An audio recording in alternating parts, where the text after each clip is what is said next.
In this Nioh 3 Dual Swords build guide, we're going to be taking a look at how to put together the Flowing Flame build using the dual swords for the Samurai style. This is an aggressive build taking advantage of the high toughness of the Samurai style to deliver an onslaught of attacks while withstanding incoming blows. I'll be showing you where to place your stats and skills to get the maximum impact for this build, as well as what equipment to use, and which Guardian Spirits and Soul Cores to have. This is an early and mid-game build meant for players to put together from the early parts of Nioh 3, and has the potential to keep on using it all the way to the end of the game.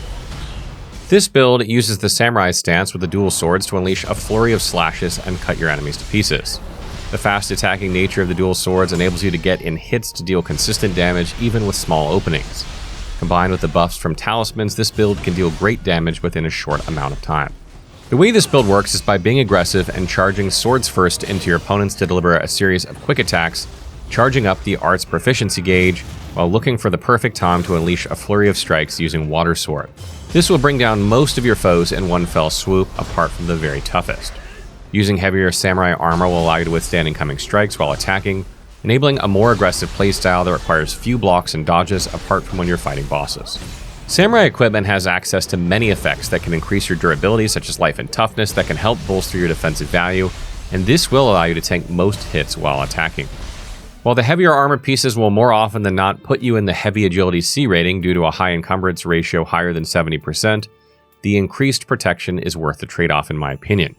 You can swap out one piece of armor for a lighter piece to stay under the 70% ratio if you prefer, but I personally prefer the greater protection provided by heavier armor. While this build mainly focuses on the samurai style, it will also make use of the fast strikes of the dual swords of both the samurai and ninja styles. Using the dual swords for the ninja style as well allows you to continue your onslaught after a style shift burst break, making it easier to inflict any kind of ailment using an element of your choosing. In terms of stats for this build, you want to focus on getting your hard stat as high as possible to allow your weapons to scale as much as possible. The dual swords for both samurai and ninja style scale with heart and magic stats, and for this particular build, investing in the hard stat allows for longer strings of attack combos and the ability to take more hits before being depleted of your ki.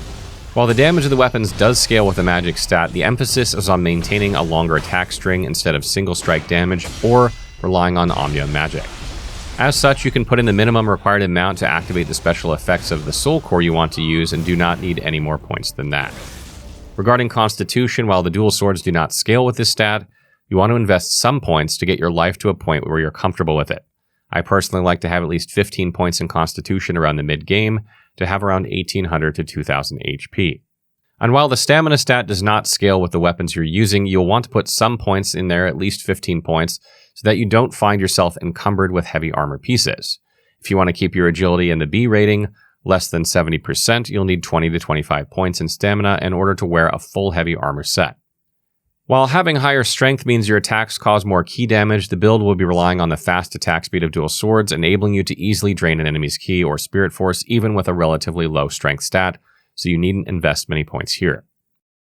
Because of the stat spread, using dual swords for both the samurai and ninja styles works best for this build. Regardless of the style you're using, you can attack with multiple combos while having spare ki for either blocking or dodging when the situation demands, thanks to the high heart stat. For this samurai style centric build, it will take full advantage of the fast nature of the dual swords and their ability to chain multiple attacks together. You can craft one or use one you find during the early game, and the build won't be using any specific weapon, but ideally, you want to look for one on it with bonus to attack damage. If one does not drop for you, you can easily craft a Soshu Dual Tachi at the blacksmith, as it comes with the bonus ki damage to strong attack special effects as its base. If you find yourself wanting more sustain, you can use one with a life drain special effect, which works well when combined with the fast quick attacks of the weapon. As you proceed further into the game, you can replace it with stronger weapons imbued with a status effect or element of your choosing. On the ninja style side, sticking with the dual swords allows you to make use of a similar moveset, enabling you to continue your attacks without the need to use different combos or martial arts. There are no specific dual ninja swords needed for this build to be effective, and you can choose whatever one you prefer, but I like to look for ones with reduction for ki consumption, allowing more attacks before needing to recover ki. When it comes to ranged weapons, they don't play a significant role in this build and are just used for sniping out ranged enemies and getting extra special effects. As such, equipping the one with the highest damage potential or the one with effects such as increased drop rate for soul cores or elixirs is good, without needing to look for specific ranged weapons. When it comes to armor for this build, there are various potential sets, but generally going with the heavier pieces will offer better protection and makes you less susceptible to being interrupted while you're attacking.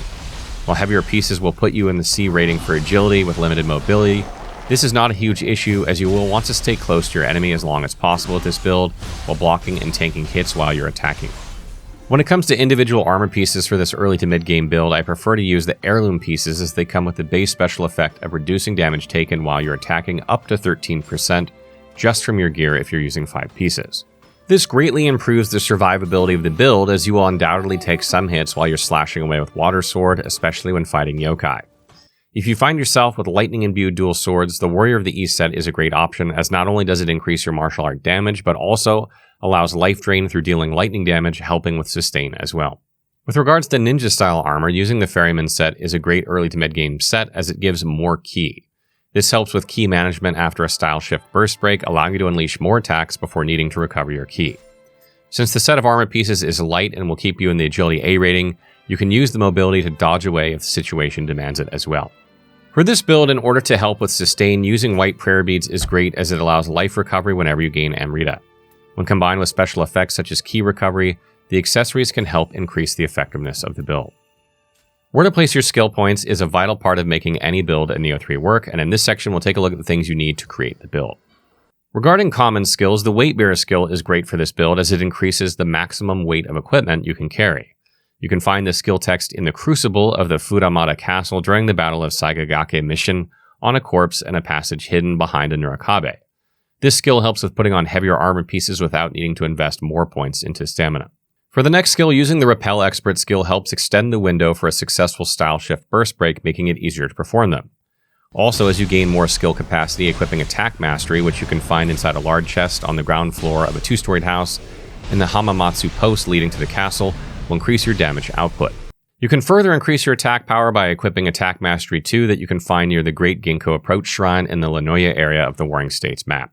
For samurai skills, Oppressive Strength is the main skill this build relies on as it prevents you from being staggered during strong attacks and martial arts while arts proficiency is active.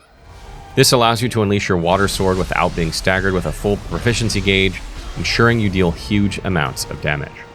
During this time, you'll without fail take damage, and in order to offset incoming damage, Unshakable is a great skill to use because it reduces damage taken while attacking by 10%. The skill text for Unshakable can be found on a corpse in the farm fields near the Hojo Shrine in the Tenru River area. Using the Defense Mastery skill will help bolster the defense value of the samurai style, helping you with survivability if you get hit while you're performing your attacks.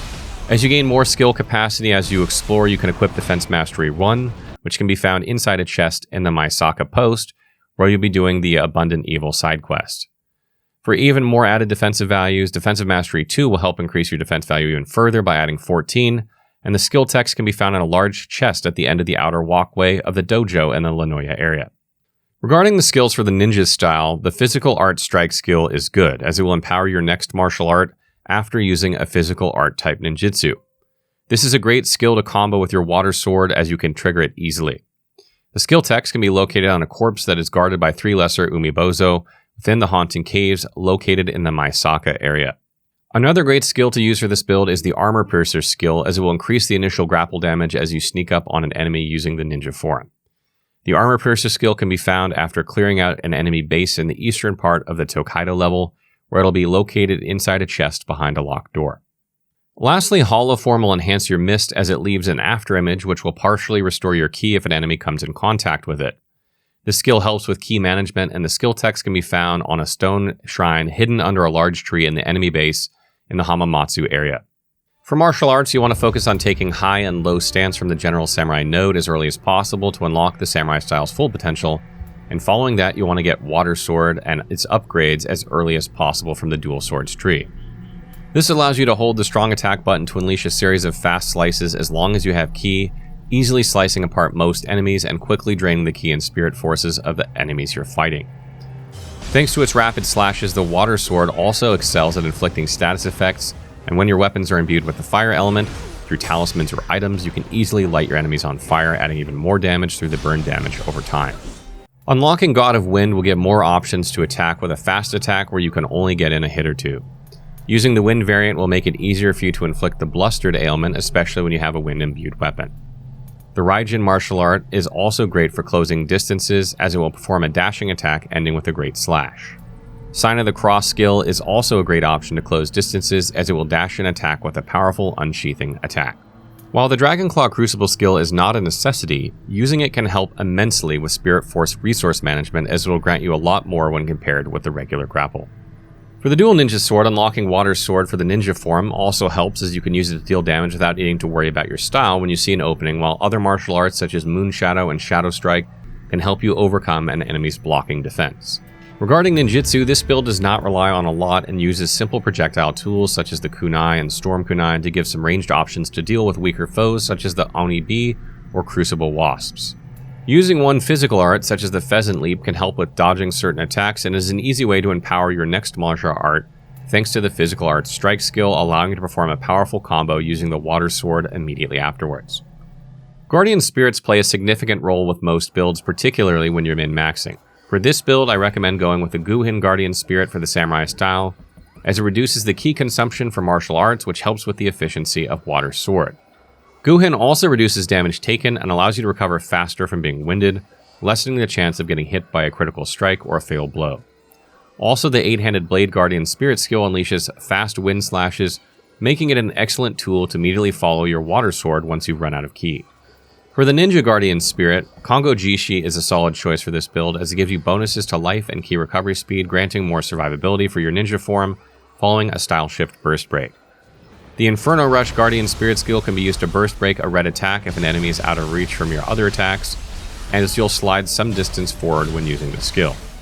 In Nioh 3, you'll need to put soul cores in the yin positions and yang positions. Putting soul cores into the yang position will grant additional attack and defense stats, along with talismans to summon a particular yokai, while setting in the yin position will supply you with different utility talismans.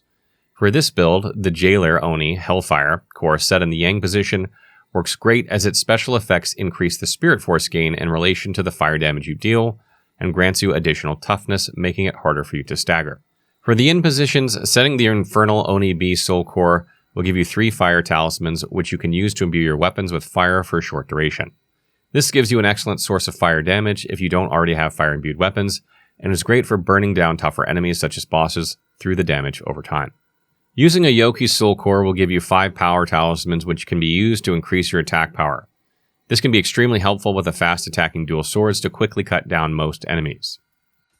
For titles, when it comes to this build, you can either choose to max out melee attack ki consumption reduction or martial arts ki damage first under the samurai titles, as both help with the effectiveness of Water Sword and attacking with dual swords in general. Since you'll not be doing much guarding with this build, the passives that give bonuses to guarding can be taken later. While the Samurai Prestige is the main focus of this build, there are other great passives such as ki recovery speed under the Tactics titles and bonus elemental damage under the Subjugation titles to maximize your damage output. Since the build does not make use of a high strength stat, maxing out the melee ki damage under the Formidable Enemies title is also helpful to exhaust your enemies more quickly. Final tips. The Flowing Flame build relies on the fast attacking nature of the dual swords to deal high amounts of damage and inflict scorch upon your enemies. Although I like to use the fire element, you can also use different elemental damage types, as the status effect can be easily applied. You can either start with a backstab using the ninja style, or if you can't sneak up on an enemy, you can either use Raijin or Sign of the Cross to land your first hit. The dual swords has multiple tools that allow you to quickly gap close, and you can use them to your advantage during fights. While this build mainly uses Water Sword with the high stance, it's not suited for all enemies, especially more agile ones. In such cases, using mid or low stance with faster quick attacks will help you keep up the pressure. Dual Swords has the added bonus of attacking using the Winter Wind along with ki pulse. This helps with ki management while also being the final strike to break an opponent's ki, opening them up for a final blow in most cases. Using the Dragonclaw skill instead of grapple helps this build chain from one Water Sword to the next with the Guardian Spirit skill in between, especially during duels against human bosses, as Dragonclaw helps you get the most of Spirit Force needed to use another skill. Since your ki immediately starts recovering when you use a Guardian Spirit skill, it can be used as an immediate follow-up once you've drained your ki after a Water Sword strike. Be aggressive and take advantage of the Samurai style's ability to guard and deflect to stick close to your enemies. During boss fights, you can easily take off huge chunks of their life and ki with a well-placed Water Sword and Guardian Spirit skill combo, but be prepared to take some hits during that time as well. The protection provided by the high defense value and damage reduction during attacking from multiple sources of equipment helps you survive these situations. Lastly, keep an eye on your ki and spirit force. Although you can use your guardian spirit skill to instantly recover ki when you run out, if you're caught without having enough spirit force, you can leave yourself wide open to a critical hit or a fatal blow. Sometimes it's better to pull back after a hit or two instead of tanking unnecessary hits. As you progress further into the game, you can replace your weapon with dual elemental imbued dual swords, making it easier to inflict multiple types of elemental damage and status effects. If you want to make more use of the status effects, investing more points into the intellect stat as you level up can help, as it will prolong the duration of effects such as poison or burn. While not a necessity, if you want more sources of healing or defense, you can put some points in the magic stat to unlock more slots for talismans such as Oasis or Barrier. So that wraps up our Flowing Flame build guide using the Samurai style and dual swords in Nioh 3. I hope you guys enjoyed this one. This is another straight up build that's easy to use. It's faster attacking than the sword build we just put out, and it's one that any new player can take advantage of. As always, if you have further tips for the build that can improve it in any way, be sure to leave them in the comments. And if there's a specific build you want to see on the channel, you can also leave that in the comments below, and I will take that into consideration.